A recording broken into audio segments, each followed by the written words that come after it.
Nouvelle Génération TV, vous informer, c'est notre passion. Merci beaucoup na balandi na biso partout dans le monde. Bonjour et bonsoir, et je dépend dans la ère au bureau bonjour aux aïeux. Ndenge toujours comme bon mais ça dans l'actualité politique ndenge topé ça va.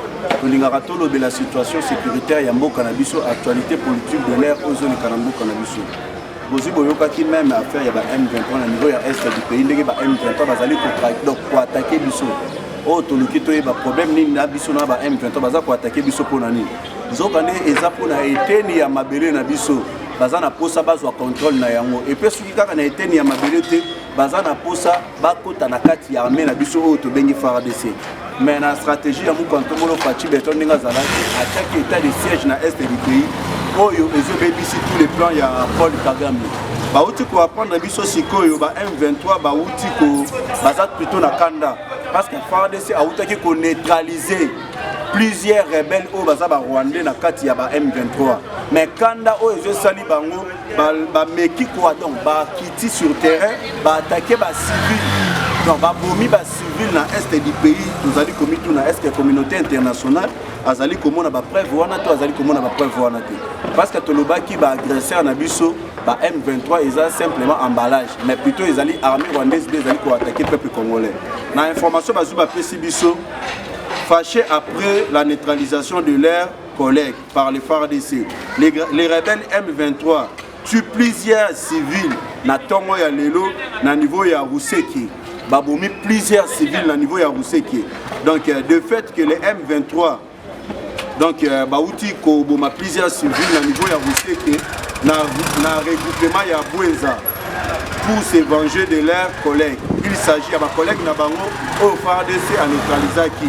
Ils ont na Moussa Lena et puis Dibouridi Tamugabo na Dieu aimé Nzira et puis na Azika Roger.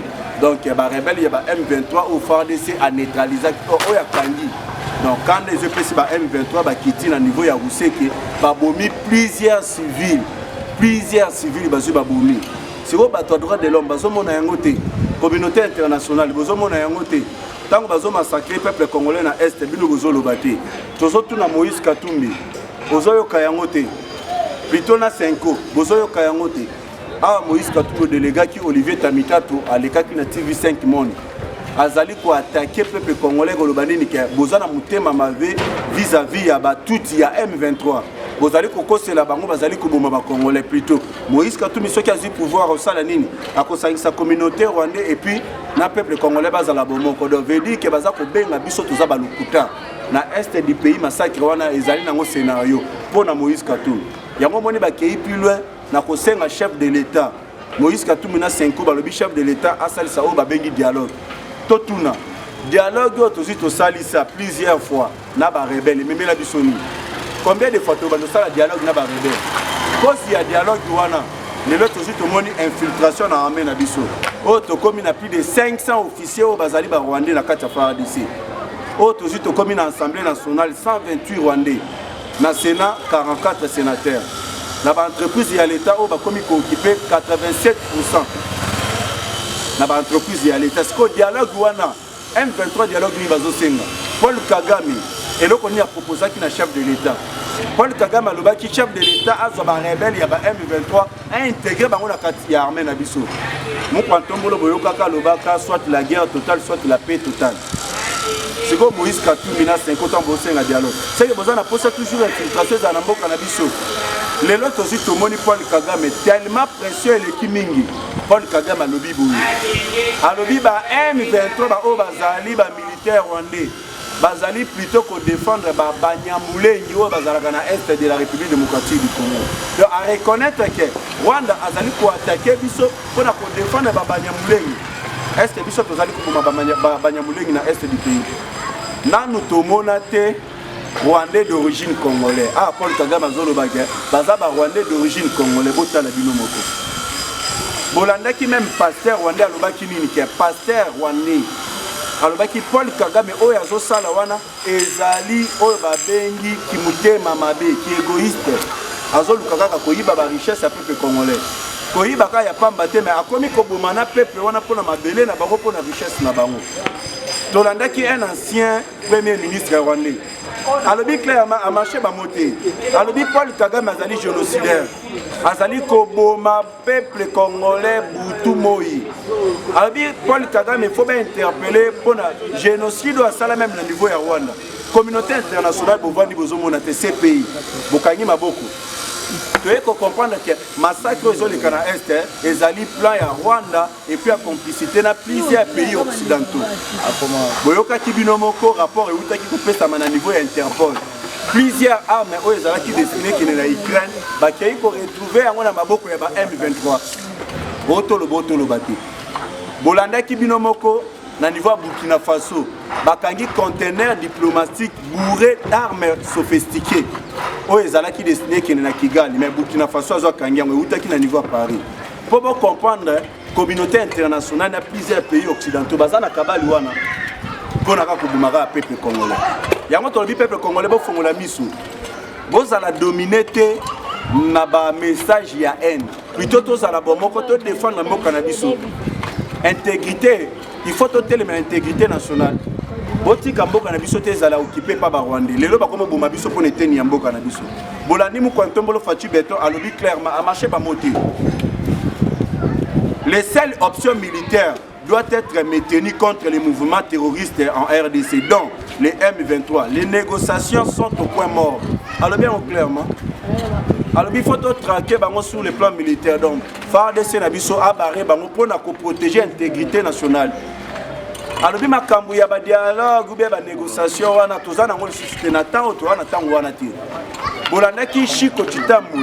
Je félicite déjà en passant des pères et des mères, le général Chiko Chitambo. Alors clairement, et puis à Bengi Patrick Mouya, le ministre des médias Bengi Matoyi. Alobi basenga kana ba rebelle plutôt ba exige ka ba rebelle ba bondela ka ba rebelle te ndenge ni neteni ya mabele na biso to senga na ba rebelle batika non il faut to exiger bango Chiko Chitambo alobi clairement à marcher ba moté alobi on ne demande jamais à un voleur mais on l'exige. Nous n'avons pas le temps de faire une demande à la petite armée rwandaise de se retirer dans le sol congolais. Alors plutôt, nous allons nous assumer sur le terrain et leur faire payer cher. Ils ne quitteront pas notre territoire vivant. Et puis, vous comprenez, ils vont quitter le territoire dans bon moïté. Plutôt, ils vont couper les gens. Bango ba epona ko boma biso pona ko ibeteni ya mabele na biso na ba richesse na biso. Donc tout ça toujours na bango. Bosi bolandi plutôt communauté internationale.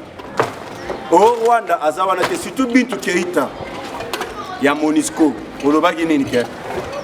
Eza na preuve moko te o ezola kisake ba armée rwandaise azali ko soutenir M23. Armée rwandaise azali na kati ya M23. Bintu Keita lobi preuve ezalité. Mais tokangaki des militaires rwandais qui en face du monde devant la communauté internationale bozi bomonaki ba militaires rwandais na ba teni ya Rwanda ba réfugiés ya Rwanda ba armes uta na Rwanda tout na ba numéro nango to présenter ki bango Paul Kagame azwa ki vertige akendaki même ko solliciter Uhuru Kenyatta pona nini ke to libérer des militaires rwandais wana bazonga na Rwanda. La diplomatie chef de l'État le quoi te présenter qui bango devant la communauté internationale ba image ezali to libérer qui bango bazonga ki na Rwanda mais pour na Bintu Keita wana ezala ki preuve tout a wana minute encore une fois les preuves s'accumulent. Des autres soldats rwandais capturés aujourd'hui au front na Rutshuru tokangi sous des soldats rwandais na est du pays na Rutshuru. Na minute bazana maboko ya FARDC monter à puissance ya no FARDC bazo sala musala lo nenge sengeli yango l'ancien secrétaire d'État américain Herman Cohen alobaki clairement totika babiloko ba force régionale wana soki plutôt bango bakozana posa insécurité sala baba na koyiba ba richesse na biso. Chef de l'État a autorisé plutôt force régionale et à l'est du pays, à condition Rwanda participer. Mais ceux qui Ouganda azali ko participer, Ouganda azali de mèche na Rwanda. Le lot tomoni Museveni, a outi kolobake, a koki jamais koluka guerre entre RDC et Rwanda. Alors des pays wana, il faut aller na bon terme na bango. Et puis a Beni Matoyi na mwana na e, Mourize, o azali chef ya armée ougandaise. à lobby na pétition continuité sur les plans sécuritaires na niveau des réseaux sociaux. À lobby à faire les alliés côté à niveau sécurité continuité na niveau des réseaux sociaux. À bendi et matoi. Mais il faut qu'on y ait ba kabal nini au Ouganda zali koboma na Rwanda. Parce que Museveni est 100% tout Rwandais. En 1996, a changé comme pour diriger Ouganda. Tomoni Paul Kagame Oyo Azali, président de Rwanda. À l'époque, Azalaki chef d'état-major rwandais, plutôt ougandais. Chef d'état-major, au niveau de Ouganda. Et puis, na passeport ougandais. Maintenant, c'est quoi Mituna, c'est quoi Bangomi Balewana. Basa na kabali ya déstabiliser est la République démocratique du Congo. Ce qui est zone na accord de l'Émirat. Où ils ont fait ça 300 km il y a été ni mabele na biso na Rwanda et puis na Ouganda na Burundi. Tant que nous avons toujours faire et ça lié na Rwanda na Ouganda. Malgré Burundi na Rwanda na calme mais Rwanda na Ouganda bazana pour cette sécurité dans est. Na minute pour votre information tant que nous avons la richesse na biso Rwanda aïba kayango batu bandimarate. Na minute rapport et Utobima, un véhicule avec 600 kg de coltan en direction du Rwanda, intercepté par la police congolaise. Donc, véhicule et tondi ba minéré na biso zo qui de direction ya Rwanda. Stratégie ni bazu ba sali. Bazu ba piné ya mituka ba kotisi ba minéré na kati.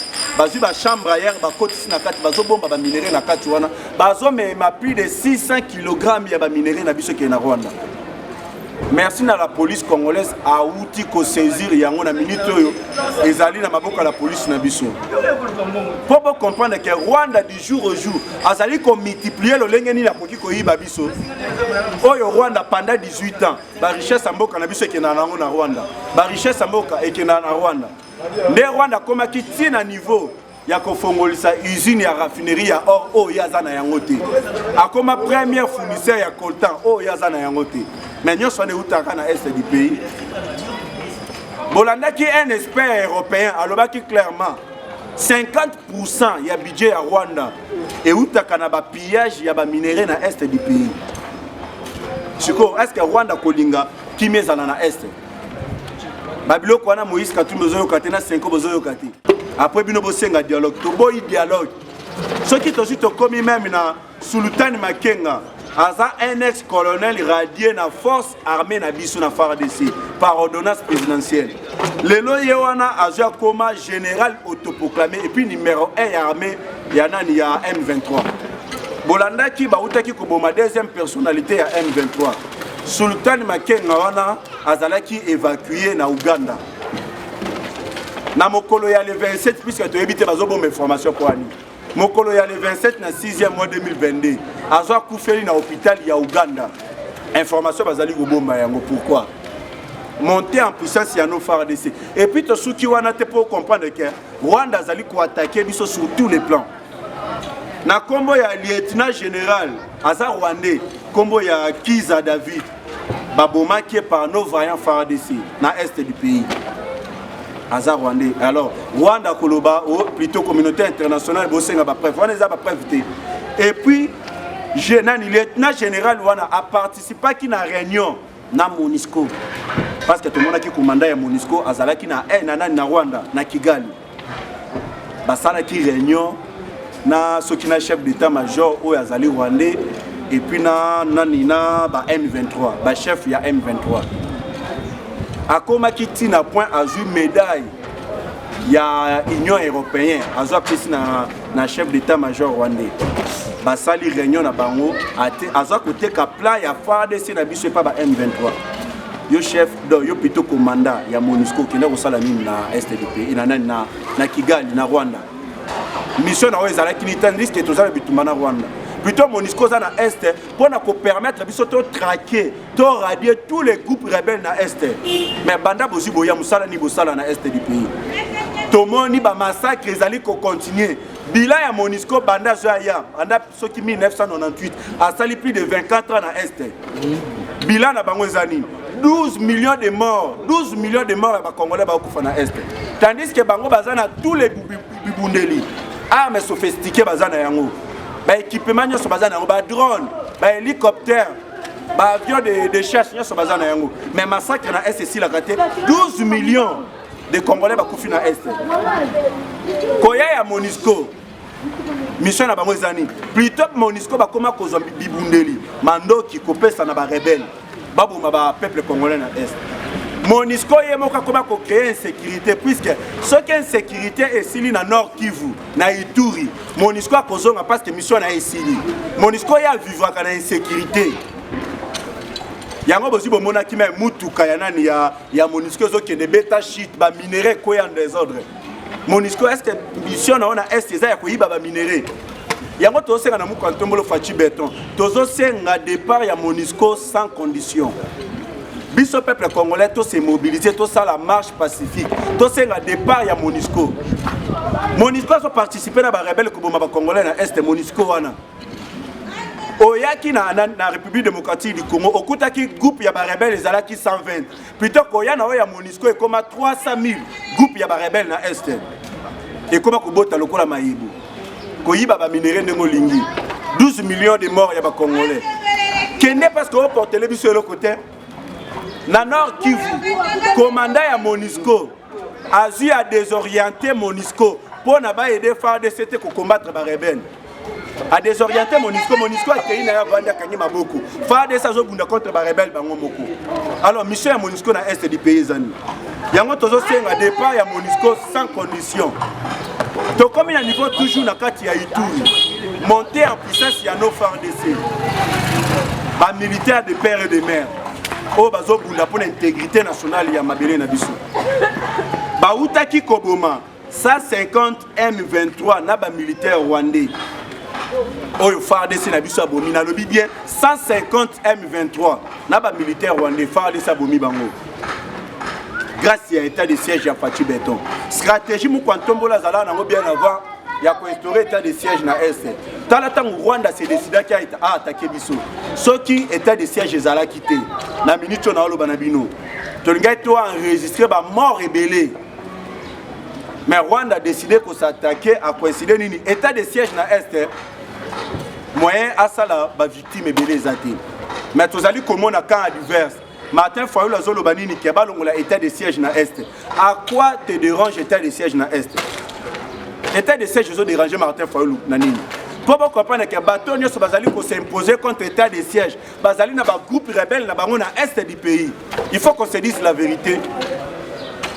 Papa Mbosso de père et de mère, ngana lobaka le meilleur président de l'Assemblée nationale que la République démocratique du Congo n'a jamais connu. Accueilli plus loin, aïbsaka ba député dans l'Assemblée nationale.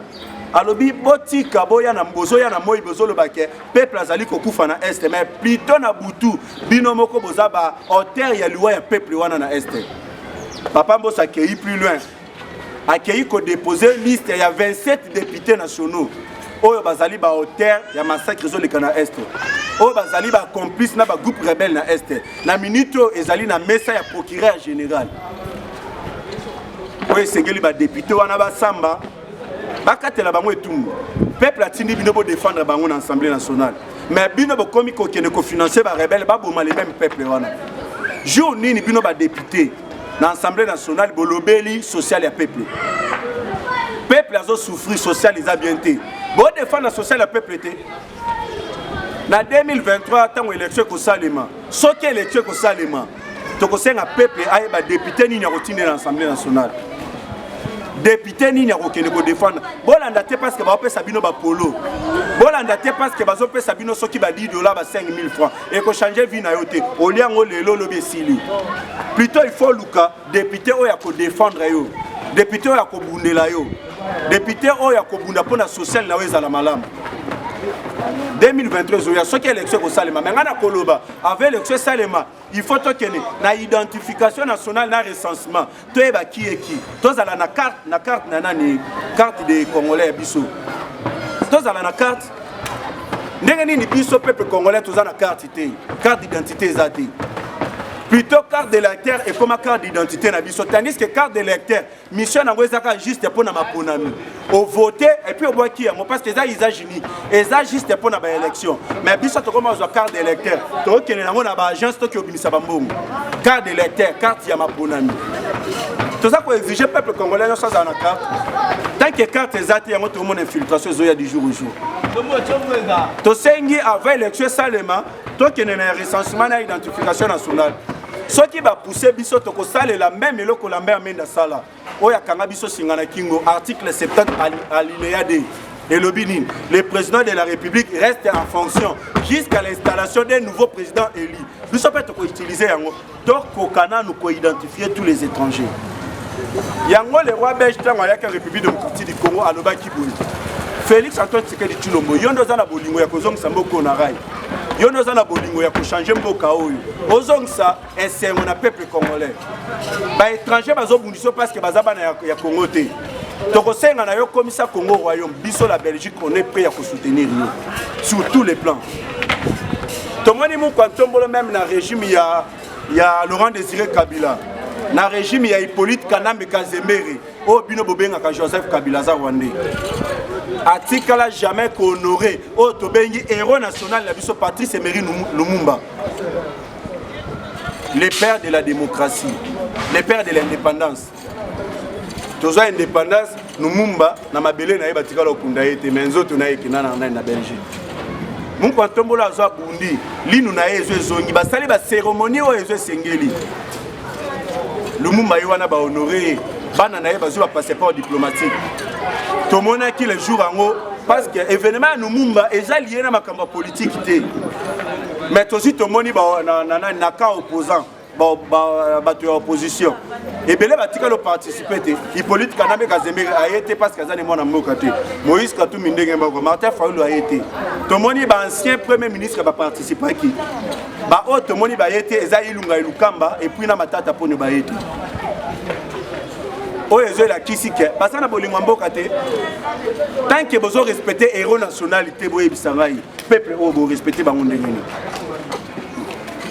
peuple congolais na osenga bino toujours bozala toujours vigilant et puis na yebi balandi na biso bazali kozela tolobela dossier ya Vital Kamerhe côté wana na yebi bovandaki na bakiti bozala to toucher dossier ya Vital Kamerhe Vital Kamerhe ya liboso biso toza ko condamner justice parce que justice a la kisi incompétence notoire na ye yo moko justice okangaki Vital Kamerhe okondamnaki ye bopesi ye liberté provisoire bolobi ke azongisaki babiloko bandako asombaki na bambongo adetournaki bosaisir yango azongisaki mbongo Jamal azongisaki mbongo kaka bino le même justice bo akite Vital Kamerhe bolobi ke aza innocent est-ce que mutu aza innocent bokokaki kokanga babien na ye bokokaki kozwa mbongo bolobaki azongisa mbongo ayibaki mutu aza innocent magui eza na kati ya justice na biso magui eza na justice tosengi justice il faut sala musala lolenge sengeli tomoni juge na biso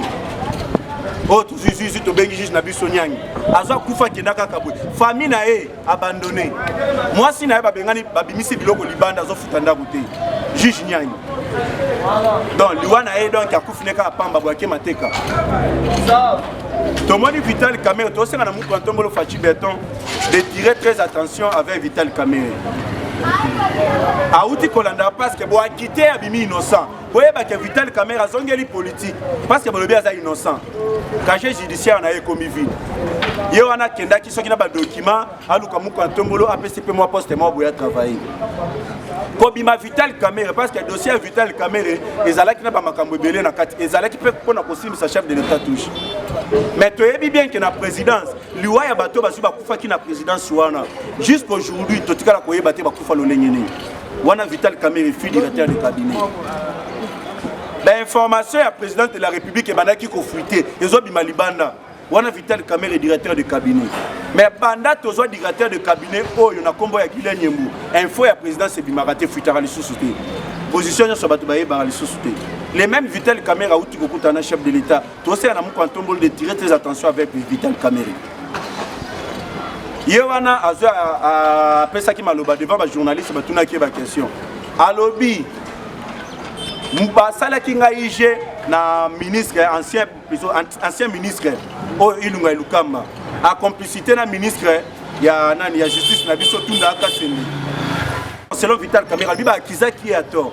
mais biso toyeba ki procès à 100 jours babandaki ko viser chef de l'état ba poussa Vital Kamerhe atanga kombo chef de l'état na affaire wana mais tandis que le président de la République na makambo wana ebité zoka ne plan na bango ezalaki ba mettre le président de la République en accusation comme ça cour constitutionnelle et interpeller chef de l'état balongolaye mission na bango ezalaki wana yango boyokaki Vital Kamerhe alobaki le président de la République est sacré bakoki kotanga kombo chef de l'état na makambo buzoba te plan ezalaki nini ke ezalaki cible na bango ezalaki chef de l'état mais esimba kité lelo tomoni Vital Kamerhe azwa bimi mukwantombolo sala attention à Vital Kamerhe na kopesa peuple congolais partout dans le monde bozolanda biso qui est Vital Kamerhe yepe aza fui infiltration Vital Kamerhe papa totika comédie na Congo Patrick Kamerhe azali frère biologique ya Vital Kamerhe donc veut dire des pères et des mères papa moko maman moko mais Patrick Kamerhe avant d'aller à Londres aza 100% burundais mais na imagine ni Vital Kamerhe yaza congolais tomi tuna question peuple congolais ba komo sakana na biso boye Patrick Kamerhe avant d'aller à Londres na lobby frère biologique ya Vital Kamerhe dans Vital Kamerhe 100% des pères et des mères veut dire que côté papa côté maman mais Patrick Kamerhe azali 100% burundais mais Vital Kamerhe a ya commis 100% congolais mais na imagine peuple congolais to fongola misu mukwa tombolo tirez très attention à Vital Kamerhe parce que à la kisaki biso oh yazali et puis aza étranger puis infiltration en République démocratique du Congo ndenge mona ba Martin Fayulu na yebi peuple congolais boyebi histoire bien papa abota Pépé Kalé fut le petit frère biologique ya papa ya Martin Fayulu papa abota Pépé Kalé boyebi yango bien aza sénégalais siko tango papa abdani leki na yesu azwa boti nani leki na ye plutôt azwa boti Martin Fayulu Martin Fayulu aza sénégalais du côté papa mais siko côté maman tilelo totikala jamais kozwa identité ya maman na ye na 1998 et sali 24 ans banda Martin Fayulu akina matanga Pépé Kalé si lelo Martin Fayulu akufela mutute 24 ans famille ba immortel Tony akufela mutute plutôt ba matanga nyonso eleka na niveau ya Sénégal Hippolyte Kanambe Kazembe tolo belle infiltration Yewana a dirigé le peuple congolais pendant 18 ans mais rapport est outo bima nous grand frère il y a Hippolyte Kanambe Kazembe Joseph Kabila et puis grand frère il y a Zoé Kabila kombo na eza Alain Kazemberebe Moula Muzaliwa Azali donc Kanambe Muzaliwa Kanambe Azali chef du département contre antidrogue et puis Azali vice na renseignement rwandais Azali rwandais mais Hippolyte Kanambe ndenge ni na diriger biso ndenge ni na komi mwana mboka ndenge ni na komi congolais puis infiltration peuple congolais to sangana na sima président Félix Antoine Tshisekedi Tshilombo to soutenir ye to combattre infiltration to bengana tous les rwandais ba o ba ye ko massacrer peuple congolais na mboka na ye to zala bomoko parce que balobaka musapi moko sikola elengité et ko senga biso nso to zala ini ndenge balobaka union fait la force to bunda pour l'intégrité nationale ya mboka na biso merci beaucoup je vous remercie partout dans le monde na sengi na bino bo s'abonner massivement na chaîne na biso nouvelle génération tozomona tokomi kobeta ba 4K mais toza ceux qui na 328 abonnés mais ceux qui te komi pina ba 4000 bato bazotala biso lingi kolakisa ki ba misusu bazotala mais bazali ko s'abonner te au côté otali et puis au s'abonner